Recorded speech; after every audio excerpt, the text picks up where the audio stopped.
turma boa do canal Ave Mais, um grande abraço, muito bom dia para você ligado aqui no canal 2 da plataforma Atenção Vascaínos. Estamos chegando nessa terça-feira, dia 1º de abril de 2025. Não é mentira. Estamos aqui para falar de Vasco, do mês 4 do ano de 25. E estamos em nome da Nitquantic, que é uma distribuidora de produtos naturais voltados para a qualidade de vida, promoção de saúde e beleza. Desde 2018, a Nitquantic atua no mercado de produtos que buscam nos elementos da natureza a fonte para uma existência mais saudável e sustentável para o planeta. O propósito da Nitquantic é proporcionar a você condição de manter a frequência em equilíbrio para viver de melhor maneira possível. Com mais energia para atingir suas metas, felicidade para aproveitar intensamente os seus dias e autoconsciência para ficar em harmonia com você mesmo e também o mundo à sua volta. Experimente os produtos da Nitquantic. É entregue em todos os locais do Brasil. Excelência no atendimento é uma característica da Nitquantic. Faça seu pedido 021 97301 0885 pelo WhatsApp. Visite o site www.nitquantic.com.br. E se você for do Rio, quiser visitar a loja física, está ali em Caraí, Niterói, na Rua Ator Paulo Gustavo, 426, sala 601. Nitquantic, a frequência da sua saúde. Não é mentira. O Vasco vai voltar a jogar uma competição sul-americana. O time já está no Peru, depois de ter feito uma estreia boa no Campeonato Brasileiro, com vitória. Há uma ainda crítica quanto à regularidade do time. Eu me incluo entre esses. Acho que o time fez um primeiro tempo ruim, um primeiro tempo atrapalhado, foi dominado pelo Santos, tomou um gol de uma bobeira, de um time que estava mal montado em campo. O segundo tempo deu uma melhorada, mas melhorou a partir do momento em que o técnico Fábio Carille faz 3 alterações. Coloca Dimitri Payet por dentro, Adson aberto por um lado do campo e Tietê também jogando um pouco mais atrás. Ele faz as alterações com 3 jogadores que não renderam um grande futebol, Paulinho, Felipe Coutinho e Garré, e o time dá uma crescida, o time dá uma melhorada.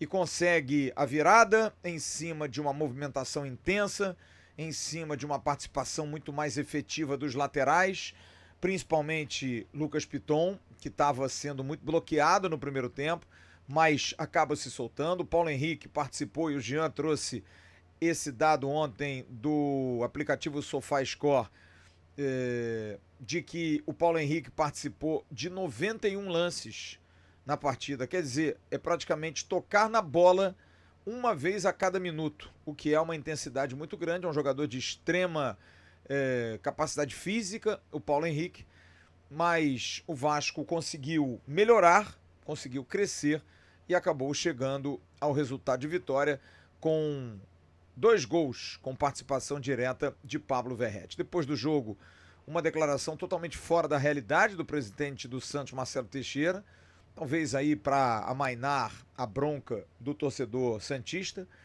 porque dizer que ganhar do Vasco em São Januário era uma obrigação, para quem quer ganhar título tem que ganhar do Vasco, como se o Santos tivesse vindo do Campeonato Espanhol, né, presidente?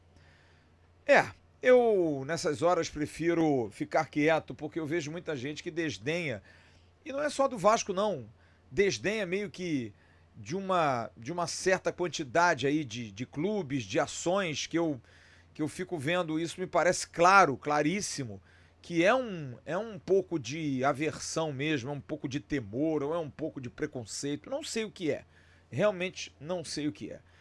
Eu estava vendo ontem meu companheiro Paulo César Vasconcelos, brilhante comentarista do Sport TV, um dos mais brilhantes textos, que escreveu algo em seu perfil do Instagram, e que eu logo fiquei pensando, as pessoas vão julgar o Paulo César porque ele está lacrando, que ele está defendendo classes. E ele fez uma ressalva muito interessante para algo que me parece bastante claro. A gente comenta certas coisas no futebol e nitidamente já é uma cultura. Quando, por exemplo, sai o técnico Dorival Júnior da seleção brasileira e se comentam nomes de técnicos como Felipe Luiz, como Rogério Ceni, né? Ancelotti, Jorge Jesus. O que esses treinadores têm em comum? São bons treinadores, treinadores de boa capacidade. Mas ninguém comenta, por exemplo, o nome do Roger Machado, né? Mas por quê? Porque o Roger Machado é negro? O Paulo César Vasconcelos falou isso. Será que tem um pouco a ver? Bom, eu não quero tirar nenhum partido disso, não vim aqui para comentar sobre isso, mas mostro claramente, caro torcedor do Vasco, que entende essa situação, que não dá para você se balizar por algo que se fala na mídia esportiva, não é em maioria, porque tem muita gente consciente, no mundo do futebol, quando o assunto é Vasco. O Vasco é o próprio culpado disso tudo. O Vasco abraçou essa causa de estar, como disse também o Jean ontem na nossa tradicional live no canal Atenção Vascaínos, o Vasco se privou de jogar competições sul-americanas durante 5 anos, o que é inacreditável. O Vasco privou a sua base de jogar campeonatos de base praticamente por 3 anos. Gerações ali que precisaram passar o carro na frente dos bois, porque ficaram atrasados. Foi pandemia e incompetência dentro de campo. O Vasco não se classificava e os times de base ficavam lá embaixo. Então, a gente não pode balizar muito esse comentário. Deixa que a gente comenta. Eu acho que do nosso filho falamos nós, por isso que às vezes eu vejo o torcedor bater tanto na gente, dizendo que a gente estraga, que a gente é pessimista. Não, gente, a gente é Vasco igual a vocês.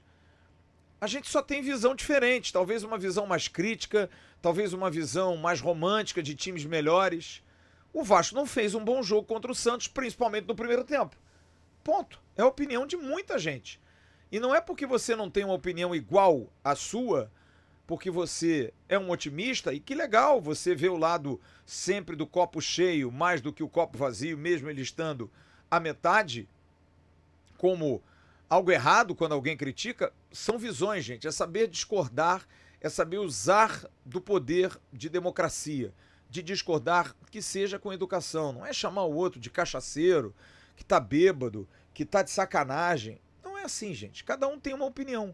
A minha opinião quanto ao jogo de domingo é que o Vasco venceu por conta dessas modificações, por conta de um jogador extraordinário, que chama-se Pablo Verrete, um exímio cabeceador, e porque o Vasco tem um estádio e uma torcida que são muito brabas. Isso faz diferença. E o Santos também não é a última bolacha do pacote. Vai sofrer também no campeonato. É um bom time, mas também não é, como disse seu presidente, para estar brigando lá em cima. Porém, passou. Eu estou dizendo isso aqui porque o Vasco sai com confiança para jogar agora, na abertura da Copa Sul-Americana, uma outra competição. Mas é claro que a gente não pode deixar de lado jamais o Campeonato Brasileiro. Aliás, acho que o Campeonato Brasileiro tem que ser prioridade por questão de somatório de pontos e de buscar uma colocação melhor para não ter sustos no final. Como brincam alguns, faltam 42. Dentro daquela lógica de 45 para não cair, faltam 42. Mas a Sul-Americana é uma competição que o Vasco pode pensar. O Vasco vai enfrentar de brasileiros o Grêmio, o Atlético Mineiro, o Fluminense, o Corinthians, o Vitória. Nada que seja tão assim desesperador. Mas é claro que existem intempéries na competição sul-americana, como por exemplo o Vasco vai jogar amanhã contra um time que é líder do campeonato peruano. Tudo bem, o futebol peruano não está na prateleira lá em cima, está até fora da zona de classificação para a Copa do Mundo, mas é um time que está numa boa fase. Vai jogar a 2.300 metros de altitude na cidade peruana de Arequipa. É alto? É alto. Mas não é alto como é Potosí, como é La Paz, como é Cusco. Cidades acima de 3.000 metros do nível do mar. E aí pesa. Aí é complicado. Me lembro quando eu estive em Calama, no deserto do Atacama. Eu fui com a minha família e as restrições eram muito engraçadas antes de uma viagem. Por exemplo, você está ali em São Pedro de Atacama, 2.000 e poucos metros de altitude. Você está no meio do deserto do Atacama. Você sai de Santiago do Chile e você vai e se adapta. Então, no primeiro dia, o melhor é ficar quieto, não ter grandes rompantes alimentícios, tomar vinho, ficar quieto. Mas a partir do segundo, terceiro dia, eu passei lá uma semana, você se adapta. Mas aí quando você vai para altitudes, passeios a 4.500, 5.000, até tem passeios mais altos, mas eu fui no máximo a 5 mil, cada um reage. Eu me lembro que estava com minha mulher e minha filha pequena sentiu enjoo.